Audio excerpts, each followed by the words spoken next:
जिस इंसान पर जादू किया गया हो उस पर ये 4 निशानियां ज़ाहिर होती हैं, लेकिन उस शख्स को पता नहीं चलता कि उस पर जादू किया गया है या नहीं। इसीलिए कहा जाता है कि जादू नज़र न आने वाला जहर है। ये इंसान को अंदर ही अंदर खा जाता है और उस शख्स को लगता है कि मैं कहीं बीमार तो नहीं। इसीलिए आज इस वीडियो में हम जानेंगे कि जिस शख्स पर जादू किया गया हो उसकी क्या निशानियाँ हो सकती हैं और उसे कैसे पहचानें और उसका क्या हल है।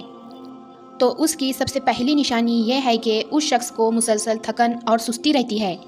ऐसा शख्स हर वक्त बोझ महसूस करता है। नींद पूरी होने के बावजूद बदन में ताकत नहीं रहती, जैसे जान निकल गई हो या कोई नज़र न आने वाला बोझ जिस्म पर हो।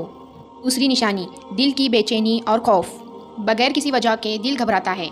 ऐसा महसूस होता है कि कोई ताक़ुब कर रहा है या जैसे कोई अनदेखे ख्वाब दिल व दिमाग को जकड़ रहे हों। तीसरी निशानी, इबादत में दिल न लगना।